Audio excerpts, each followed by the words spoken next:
Fresh off a bye week, hopefully you all had a chance to decompress as much as I did. Much needed. Feeling great, good energy back in the building. Guys are excited just to be back in the building and around one another. Uh, Coaches as well, excited about the next 5 weeks, 5 games in 34 days.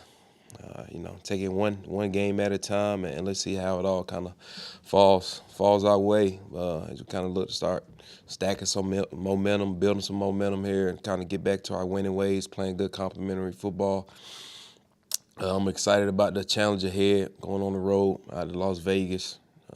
Really good football team, tough nose, play the right way. Got a really good special teams unit, great kicker, great punter, really good returner. So the guys are excited about the challenge that's about to be presented to us. With that, turn over some questions. When you look at Wright's numbers, they're down a little bit from last year, just, touchback percentage, things like that. Is there something that you see in that evaluation, or is that circumstantial? I guess, what do you see there? Yeah, I think the biggest thing is, and it's really been those kind of going in punts, Matt. When you look at it, sky territories, and it's a few things kind of going on there, whether it be a drop inside or a little hair too much in the thin air in Denver. And we've been emphasizing it, really pouring a lot into it, but at the end of the day, guys just got to execute, when we need them the most. We talk about competitive greatness. We preach on it, harp on it a lot on guys needing to be, being your best, being at your best when your best is required. And that's just kind of what it has to be for Mr. Wright, understanding regardless of what the situation might be, whether it might be at its highest pressure, when we got to have a type situation there, like we needed it in Monday night in Chicago.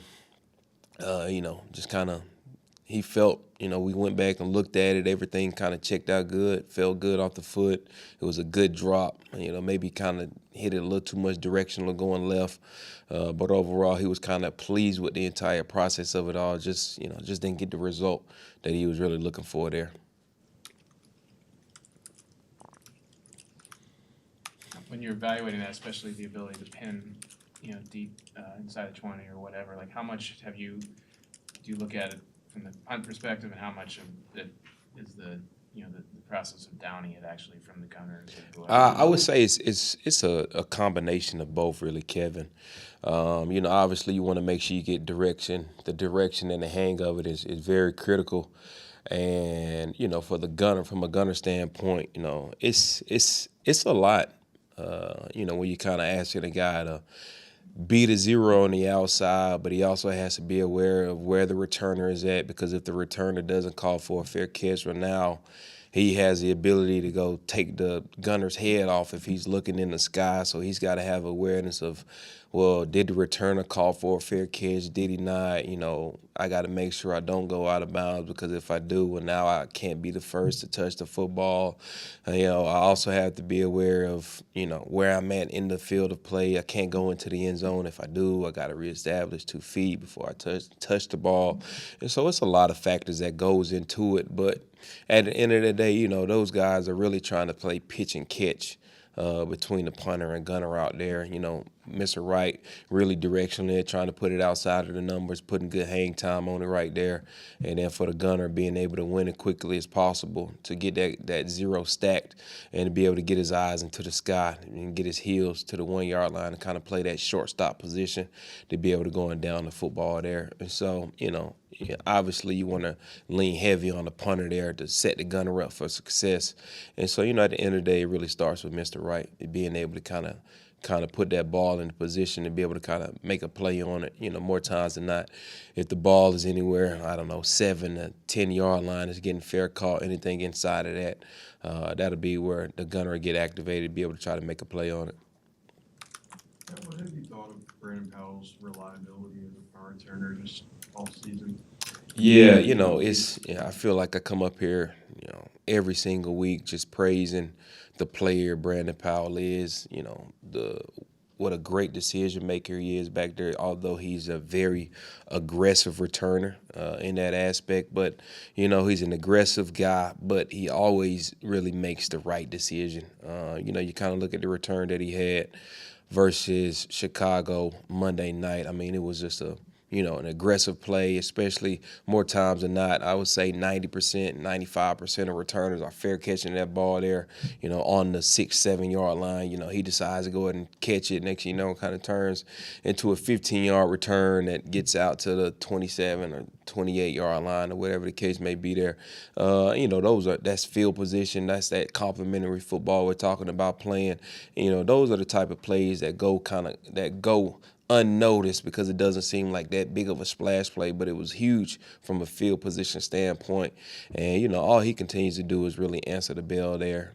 Guys have full confidence in his ability and what he's able to do with it in order to make people miss, break tackles, get vertical with the football. So it's a good relationship between the block and the returner, just in terms of, that belief and what he's able to do when the ball gets in his hand.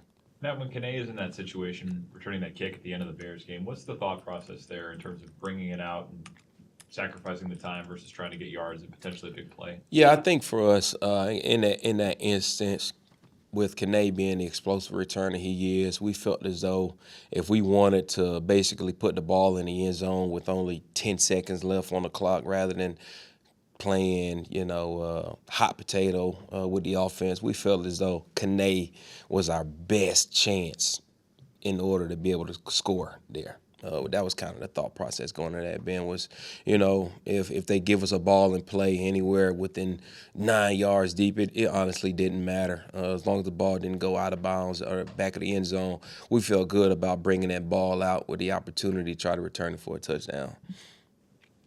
And the lead up to some of these games, just like with the small margin for error and how close they all are, how much do you guys talk about field position and you and KO and speed flow, like in the lead up to these games? How much is that a conversation point? That's a conversation that's had every single week. Usually takes place on a Saturday. Kind of have a situational meet, just kind of laying out, basically the game plan, how we want to attack it, what type of football do we want to play, and how much the field position, truly does matter, in terms of 4 down going forward. Is it going to be a game where we, 4th and 2, 4th and 3, do we feel good about punting the football backed up? How do we feel from a defensive standpoint, being able to keep them backed up? Do we want to play the field position battle? How aggressive do we want to be going for it on 4th downs? And so, that's a conversation that's being had on a weekly basis because we all want to make sure from an OC, DC, head coach, special team standpoint, they were all on the same accord on what the game plan is and how we want to go about doing that and executing it at a high level. And also want to make sure that we are relaying and communicating that to the players as well Saturday night so they have a clear understanding of how we want to go out and play the game. Man, now that there's a sample size with the fair catch rule on kickoffs, I guess what have you made of that? Doesn't seem like we're seeing it a whole lot.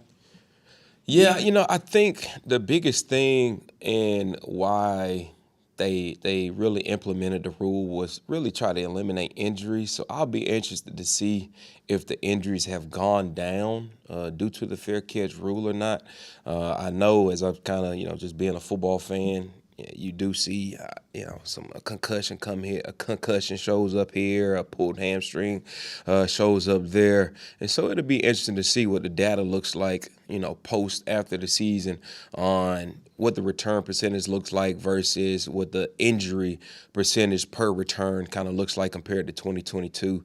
And, we'll see if the rules committee decides to kind of keep that in place or kind of decide to axe it there.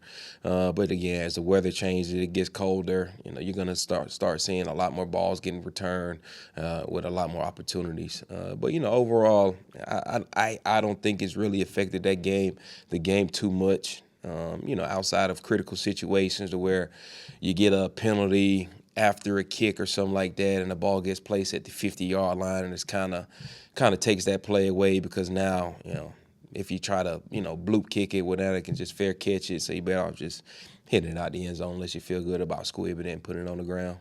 There's been a lot less returns, though, right? I mean, I'm looking at them now, you guys have like 7 returns For this sure. season. Yeah, for sure. But I mean, that you can look at that too as saying, well, we got Kane back there as well, Kev, where most guys are booting it out of the end zone, and especially after we had the big one with Ty Chandler versus Green Bay, guys aren't too reluctant to put it in play or kick it to us. So when you went into the season, did you think that was probably gonna be the case, or did you go in thinking we're gonna be aggressive and, return regardless, or how's that all played out? For sure. The mindset has really always been return it no matter what, quite frankly. But then, we kind of had Kane, who was on ice at the beginning of the year, wasn't too sure, new returner back there with Ty Chandler.